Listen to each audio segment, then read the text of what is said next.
Hello friends, today we are going to discuss about the tissue system. In that we are going to study the meristematic cells. In this topic we are going to study what are tissue, what are meristematic cells, structure of meristematic cells, general characters and classification of meristematic cells.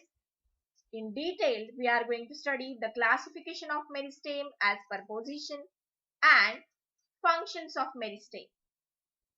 So let's see what is tissue. So tissue is a group of cell having similar shape, size, mode of development and which can carries out a similar type of function. So this group of cell it is called as an tissue. So the tissue system it get broadly classified into two types, that is the meristematic tissue system and permanent tissue system. Those cells which have the ability of continuous cell division, they are categorized under the meristematic tissue system, while those cells which lose their power of cell division, they comes under the permanent tissue system.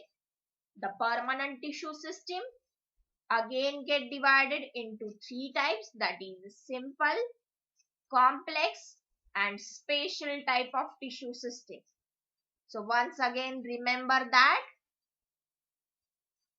those cells which have the power of cell division, they comes under the meristematic tissue system, while those cells which are non-dividing one, they comes under the permanent tissue system.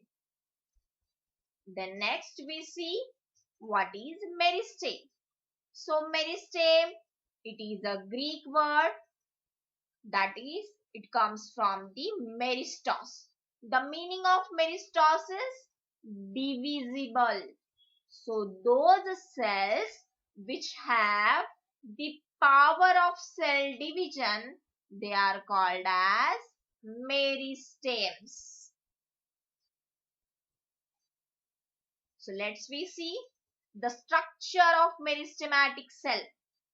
So if we observe the structure of meristematic cell, so basically these cells are rectangular in shape. They are the immature cells which are compactly arranged. The cell shows presence of prominent nucleus and dense cytoplasm. There is no intracellular space. No intracellular space means there is no gap in between the two cells. The cells of meristem, they are isodiametric.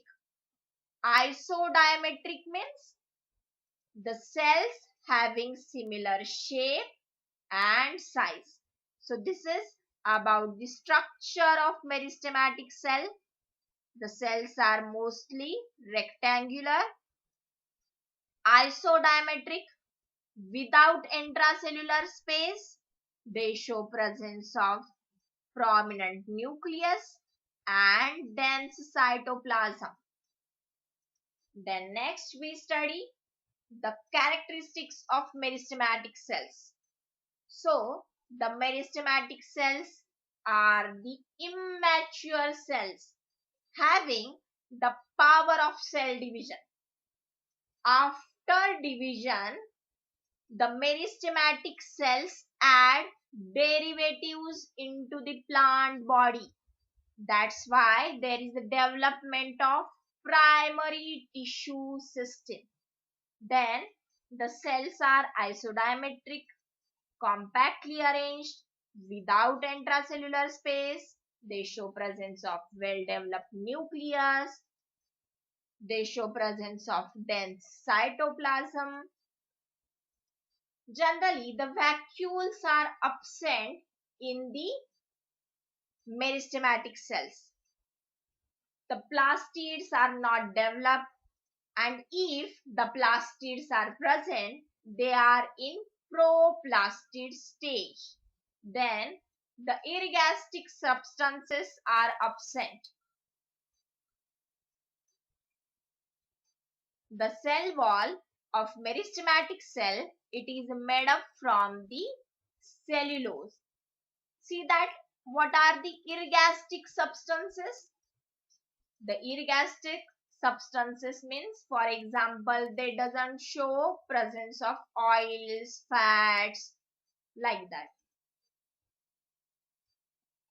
Then we see some terms which are related to the meristematic cells. So see that the first one is the initiating cells. So what are initiating cells? So these are the meristematic cells which can undergoes continuous cell division.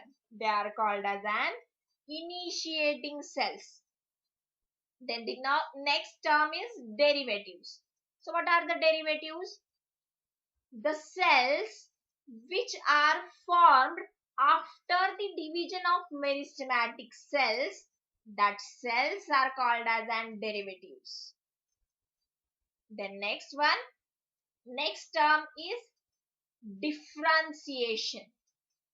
Differentiation means what? There are some meristematic cells which lose their power of cell division, and after losing the power of cell division, they becomes permanent. Those cells which are permanent one, they get mature. There is change in their content and the nature of cell wall. So this whole process, it is called as an differentiation. So let's see the classification system of meristeme. So see that the meristems are categorized into 4 categories depending upon as per position of meristematic cells, as per origin of meristematic cells, as per function of meristematic cells, and as per plane of cell division. So as per position, the meristematic cells, they are categorized under the 3 categories, that is apical meristeme, intercalary meristeme, and lateral meristeme. As per origin, the meristems are divided into primary meristeme and secondary meristeme. As per function, the meristems are divided into protoderm, procambium, and ground meristeme. As per plane of cell division, they are categorized into mass meristeme, plate meristeme, and rib meristeme. So in this lecture, we are going to study the classification of meristeme as per position. So see that if you see here, there are 3 types of meristems as per position. That is apical meristeme, intercalary meristeme, and lateral meristeme. So if we observe the position of apical meristeme, so apical meristems are the meristems which are present at the apical regions of root or shoot. They are called as an apical meristems. Then next comes intercalary meristems. Intercalary meristeme means, you know that the shoot is divided into 2 parts, that is the nodal region and internodal region. So from the nodal region, see that this is the nodal region. From that nodal region, there is a formation of leaf, and the exactly apical portion from that nodal region, it is called as an internodal region. So those meristematic cells which are present in that region, As per their position, they are called as an intercalary meristem. Then the next category of meristematic cell, depending upon position, is lateral meristems.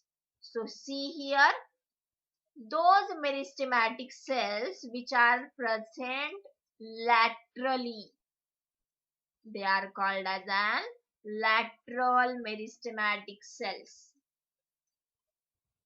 So see that the apical meristem. This apical meristem, they are present at the tip regions of stem, root or lateral stem. See that figure? This is the figure of root tip region. So here there is a position of meristematic cells which can undergo division, and after division these meristematic cells add derivatives along the plant axis. So what do you think? What is the function of that apical meristems which are present at the shoot apex or root apex? The main function of apical meristem is to increase the height or length of the plant. Secondly, whenever the apical meristem starts its division, they are going to add the derivatives which get developed into the primary tissue system. Then next, intercalary meristems. So due to the intercalary position of that meristem, they are called as an intercalary meristems. Mostly these intercalary meristems, they are present in the leaf and stem sheaths. And these intercalary meristems, they are short-lived one. After completion of cell division of that intercalary meristem, they get converted into the permanent tissue. So what do you think? What is the function of that intercalary meristem?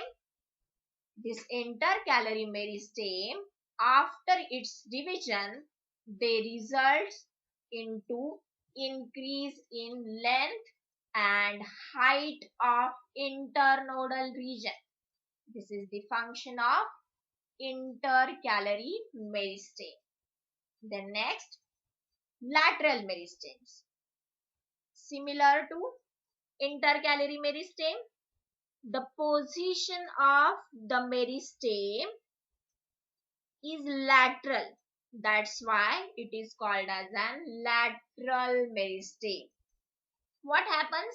These meristematic cells undergoes periclinal division, and these meristematic cells, basically the lateral meristematic cells, they are present in the dicot members, and some of the gymnosperms also shows presence of that lateral meristematic cells. So what is the function of that lateral meristematic cells? So this lateral meristematic cells, due to its periclinal division, they help in increasing the girth of the plant, or you can say it can increase the diameter of plant body.